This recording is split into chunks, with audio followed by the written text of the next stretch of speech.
ओम शांति। आज 22 दिसंबर 2024। आज अमृतवाणी है।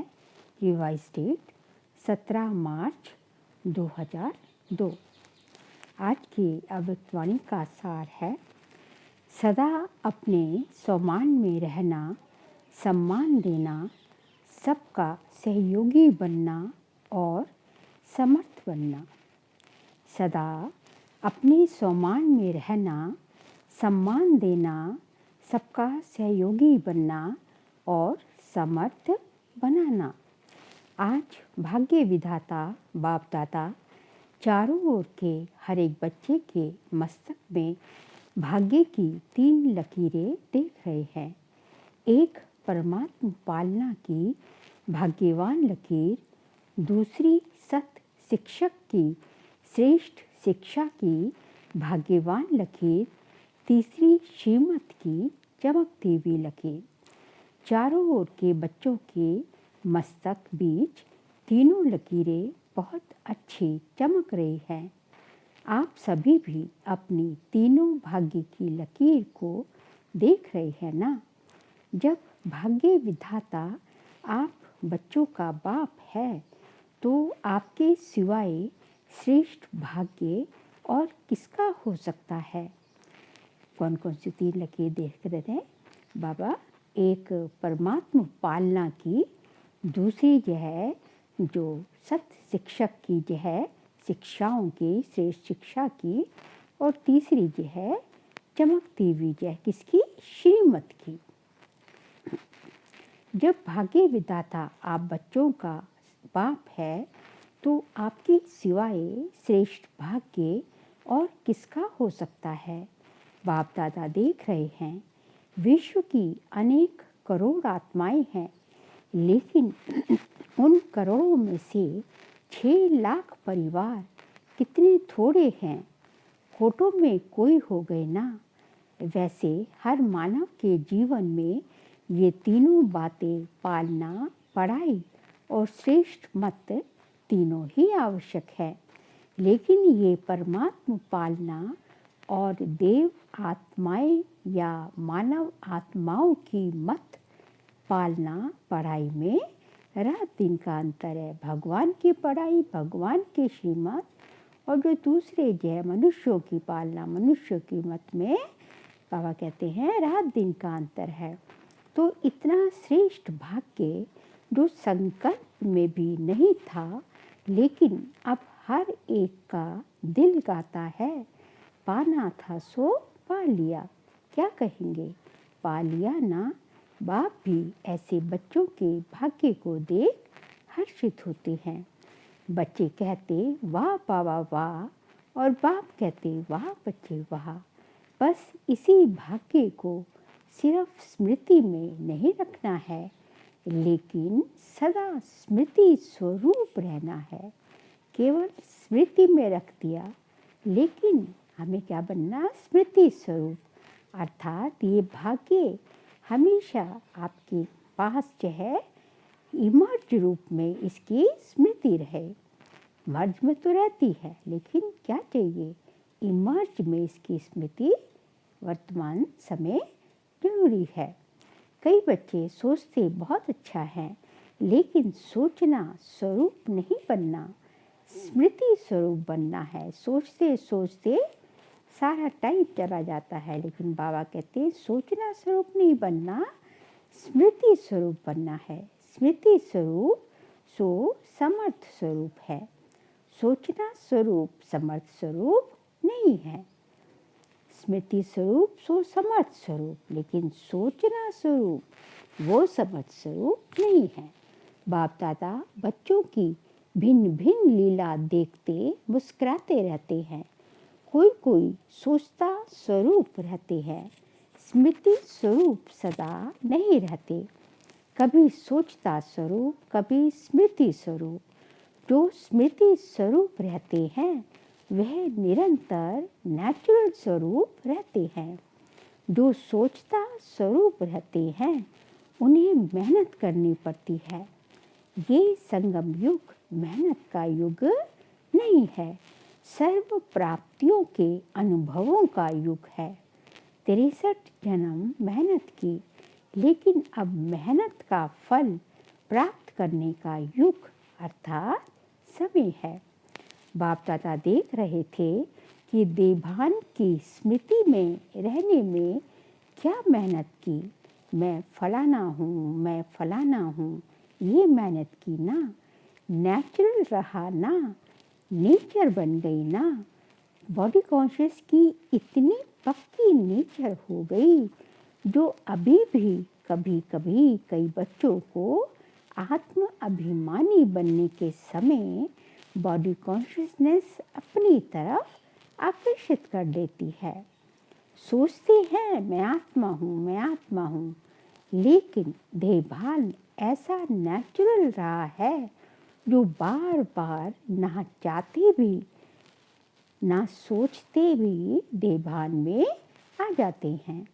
बाप दादा कहते हैं अब मरजीवा जन्म में आत्म अभिमानी अर्थात देही अभिमानी स्थिति भी ऐसे ही नेचर और नेचुरल हो जाए। मेहनत नहीं करनी पड़े, मैं आत्मा हूँ, मैं आत्मा हूँ। जैसे कोई भी बच्चा पैदा होता है और जब उसे थोड़ा समझ में आता है तो उसको परिचय देते हैं ना कि आप कौन हो, किसके हो।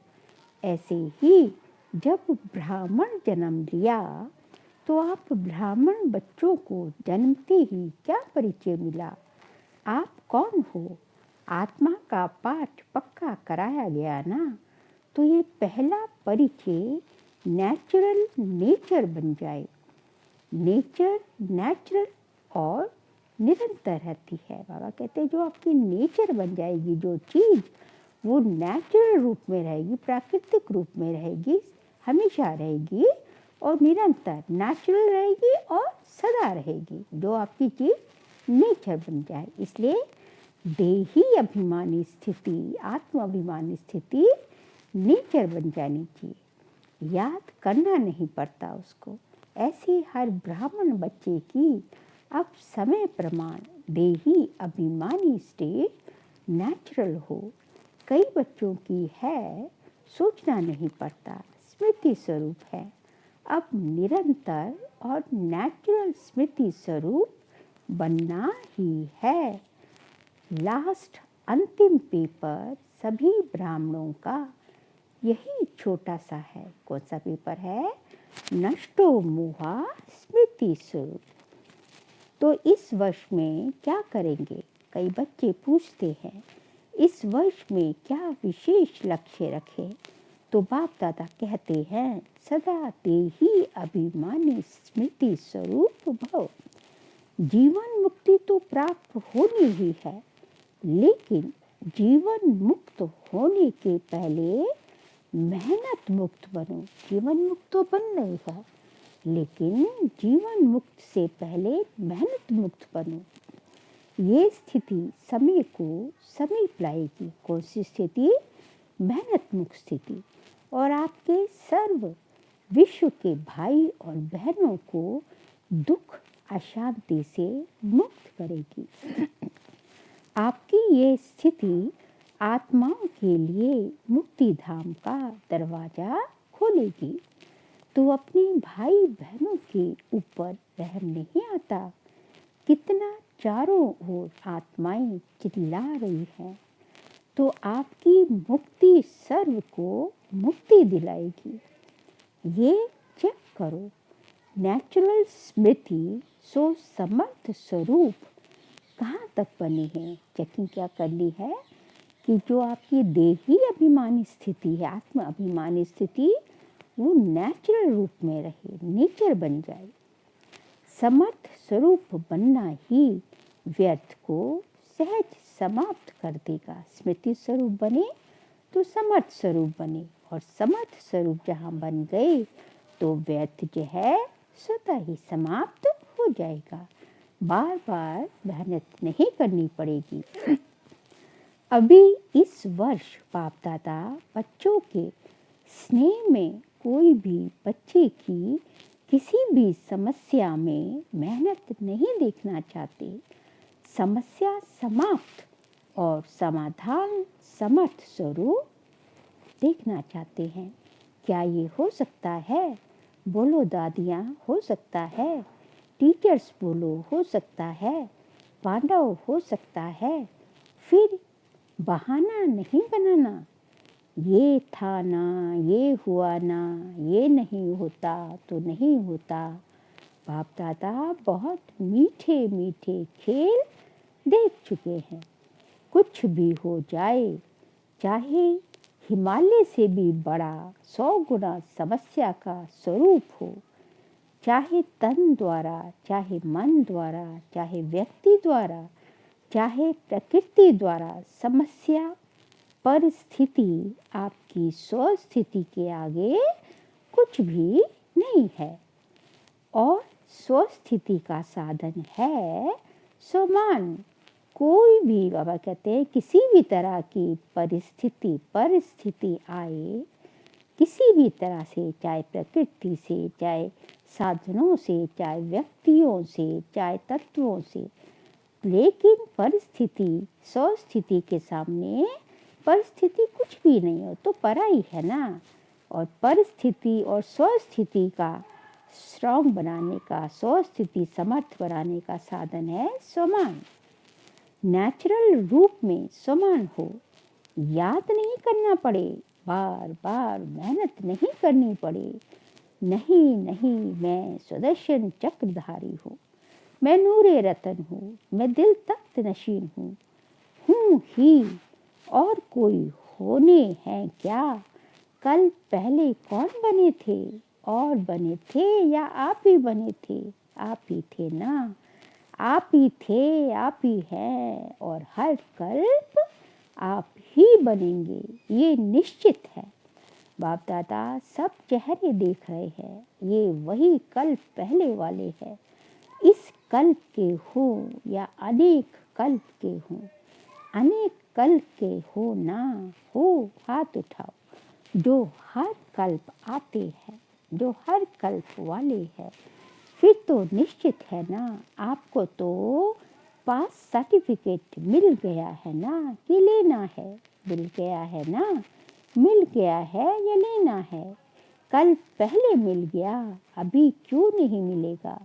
तो यही स्मृति स्वरूप बनो कि सर्टिफिकेट मिला हुआ है, चाहे पास विद ऑनर का, चाहे पास का, ये फर्क तो होगा, क्योंकि जिसका जैसा पुरुषार्थ वैसे प्राप्तियाँ। बाबा कहते हैं ये फर्क तो होगा, किसी को पास का मिलेगा, किसी को पास विद ऑनर का मिलेगा, लेकिन हम ही हैं। पक्का है ना कि ट्रेन में जाते जाते भूलता जाएगा, प्लेन में जाके उड़ जाएगा नहीं। जैसे देखो, इस वर्ष संकल्प दृढ़ किया कि शिवरात्रि चारों ओर उमंग उत्साह से मनानी है, तो मना ली ना। दृढ़ संकल्प से जो सोचा वह हो गया। तो ये किस बात की कमाल है? एकता और दृढ़ता। किस बात की कमाल है? दृढ़ता और सबका एकजुट।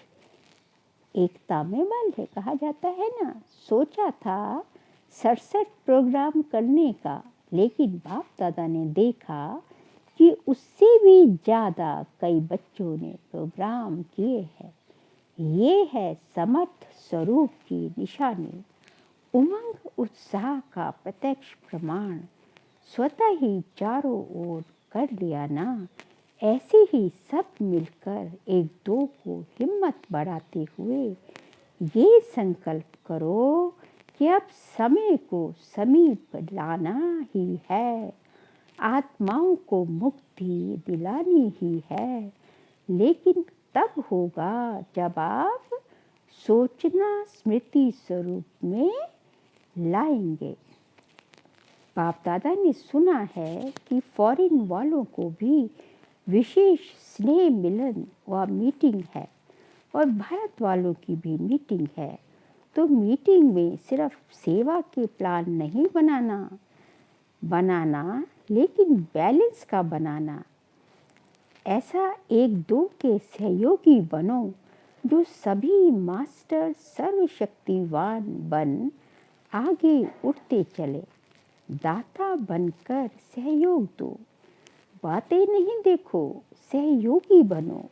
सम्मान में रहो और सम्मान देकर सहयोगी बनो, क्योंकि किसी भी आत्मा को अगर आप दिल से सम्मान देते हो, ये बहुत बहुत बड़ा पुण्य है। क्योंकि कमजोर आत्मा को उमंग उत्साह में लाया तो कितना बड़ा पुण्य हो गया। गिरे हुए को गिराना नहीं है, गले लगाना है। अर्थात बाहर से गले नहीं लगाना, गले लगाना अर्थात बाप समान बनाना, सहयोग देना। तो पूछा है ना, इस वर्ष क्या क्या करना है?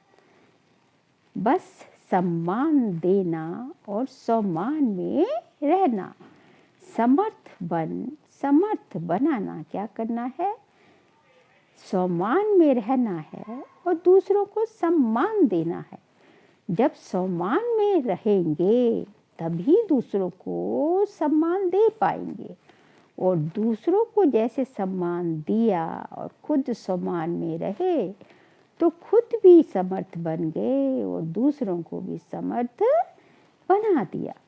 वेद की बातों में नहीं जाना है। जो कमजोर आत्मा है ही कमजोर, उसकी कमजोरी को देखते रहेंगे तो सहयोगी कैसे बनेंगे? सहयोग दो तो दुआएं मिलेगी, सबसे सहज पुरुषार्थ है। और कुछ भी नहीं कर सकते हो तो सबसे सहज पुरुषार्थ है। दुआएं दो और दुआएं लो, सम्मान दो और महिमा योग्य बनो। सम्मान देने वाला ही सर्व द्वारा माननीय बनते हैं, और जितना अभिमाननीय बनेंगे उतना ही राज्य अधिकारी और पूज्य आत्मा बनेंगे। देते जाओ, लेने का नहीं, देते जाओ, लो और दो। ये तो बिजनेस वालों का काम है। हमारा काम क्या है? हम तो दाता के बच्चे हैं ना, तो हमारा काम है बस देना देना देना। लेने की फिक्र नहीं, लेना तो स्वतः ही मिल जाएगा, उसमें मांगना नहीं है, उसमें यह है इच्छा नहीं रखनी, आशा नहीं रखनी।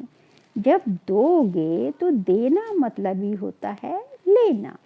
तो आप तो दाता के बच्चे हो ना। बाकी बाप दादा चारों ओर के बच्चों की सेवा को देख खुश है। सभी ने अच्छी सेवा की है, लेकिन अभी आगे बढ़ना है। वाणी द्वारा सभी ने अच्छी सेवा की, साधनों द्वारा भी अच्छी सेवा की, रिजल्ट निकाली, अनेक आत्माओं का उलाहना भी समाप्त किया। साथ साथ समय के तीव्र गति की रफ्तार देख बाप दादा यही चाहते हैं कि सिर्फ थोड़ी आत्माओं की सेवा नहीं करनी है, लेकिन विश्व की सर्व आत्माओं की मुक्ति दाता निमित्त कौन है? आप है। क्योंकि बाप के साथी होना तो समय की रफ्तार प्रमाण अभी एक ही समय इकट्ठा तीनों सेवाएं करनी है। मनसा वाचा कर्मणा, तीनों सेवाएं साथ साथ करनी है। एक वाणी, दूसरा शक्तिशाली स्थिति और तीसरा श्रेष्ठ रूहानी वाइब्रेशन। जहाँ भी सेवा करो वहाँ ऐसा रूहानी वाइब्रेशन फैलाओ जो वाइब्रेशंस के प्रभाव में सहज आकर्षित होते रहे। देखो, अभी लास्ट जन्म में भी आप सबके जड़ चित्र कैसे सेवा कर रहे हैं। मंदिरों में होती है ना सेवा। मंदिरों में किस लिए जाते हैं? एक दर्शन के, एक झलक के लिए जाते हैं। और तो ये कौन है? ये मंदिर है, हम ही तो बैठे हैं। हम तो हमारे तो जड़ चित्र है। तो अब तक जड़ चित्र बाबा कहते हैं अभी तक क्या कर रहे हैं, सेवा कर रहे हैं। तो आप तो चैतन्य अभी बन रहे हो, चैतन्य में हो, तो आप क्या नहीं कर सकते, क्या वाणी से बोलते। वाइब्रेशन ऐसा होता, मंत्रों में कोई बोलता थोड़ी है जड़ चित्र, वहाँ का वाइब्रेशन ही ऐसा होता है जो भक्तों की भावना का फल सहज मिल जाता है। ऐसे वाइब्रेशन शक्तिशाली हो, वाइब्रेशन में सर्व शक्तियों की किरणें फैलती हो, वायुमंडल बदल जाए। वाइब्रेशन ऐसी चीज है जो दिल में छाप लग जाती है। वाइब्रेशन से बाबा कहते एक बार वो चीज टेस्ट कर ली ना, उस वाइब्रेशन को आपने टेस्ट कर लिया, तो जो चीज आपने वाइब्रेशन जो आपने मन बुद्धि से टेस्ट कर लिया, आपके मन बुद्धि में जिसकी छाप लग गई कि यहाँ जाके मुझे इतना अच्छा लगा, यहाँ जाके मुझे बहुत शांति का अनुभव हुआ, तो वो आपसे कोई छीन ही नहीं सकता। वो तो आपकी पक्की चीज अनुभूति हो गई ना, तो वो अनुभूति आपकी एकदम फाइनल अथॉरिटी बन जाती।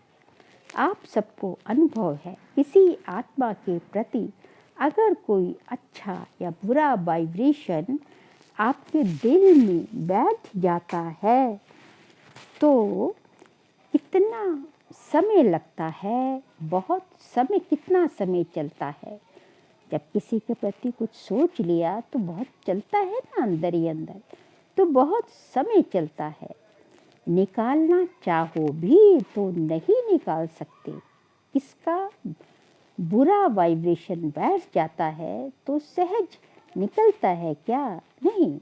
तो आपका सर्व शक्तियों की किरणों का वाइब्रेशन छाप का काम करेगा। आपकी शक्तियों की किरणों का वाइब्रेशन, बाबा कहते हैं एक स्टंप लग जाएगी उनके ऊपर। वाणी भूल सकती है, वाणी आवाज, तुमने किसी को वाणी द्वारा सेवा की, ज्ञान दिया, तो हो सकता है वो ज्ञान भूल जाए, लेकिन जो उसके दिल पे छाप लगी है, जो उसने अनुभूति की है, वो नहीं भूल सकता। यही बाबा बोल रहे हैं। लेकिन वाइब्रेशन की छाप सहज नहीं निकलती है। अनुभव है ना अनुभव। ये गुजरात ने, बॉम्बे ने जो उमंग उत्साह दिखाया, उसको भी बाप दादा पदम पदम गुना मुबारक देते हैं। क्यों? विशेषता क्या रही, क्यों मुबारक देते हैं? फंक्शन तो बड़े बड़े करते रहते हो, लेकिन खास मुबारक क्यों दे रहे हैं?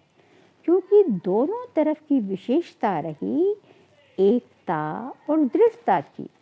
जहाँ एकता और दृढ़ता है, वहाँ एक वर्ष के बजाय एक मास वर्ष के समान है। एकता और दृढ़ता दोनों मिल जाए तो क्या नहीं हो सकता, सोने में सुहागा। तो यही बाबा बोल रहे हैं, एक वर्ष का काम एक मास में हो जाएगा।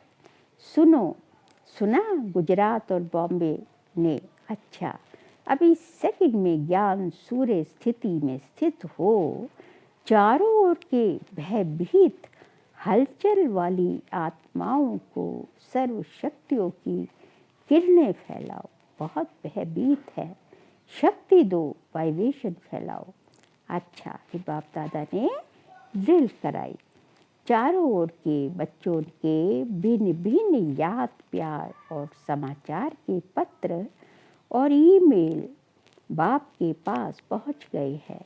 हर एक कहता है मेरी भी याद देना, मेरी भी याद देना। तो बाप दादा कहते हैं हर एक प्यारे बच्चों की बाप दादा के पास याद पहुंच गई।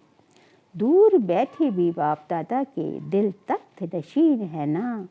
तो आप सबको जिन्होंने भी कहा है ना याद देना, तो बाबा के पास पहुंच गई।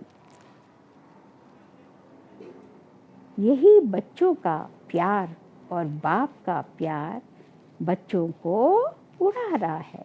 बाप का प्यार और बच्चों का प्यार। बाबा कहते हैं आप बच्चों को उड़ा रहा है। अच्छा, चारों ओर के अति श्रेष्ठ भाग्यवान कोटों में कोई विशेष आत्माओं को सदा स्वमान में रहने वाले, सम्मान देने वाले सर्वसेवल बच्चों को, सदा स्मृति स्वरूप को, सो समर्थ स्वरूप आत्माओं को, सदा अचल अडोल स्थिति के आसन पर स्थित सर्वशक्ति स्वरूप बच्चों को बाप दादा का याद प्यार और नमस्ते। हम सभी रूहानी बच्चों की रूहानी बाप दादा को नमस्ते नमस्ते नमस्ते। फिर अब एक बाप दादा की दादी जी से मुलाकात है। बाप दादा आपके ऊपर विशेष खुश हैं।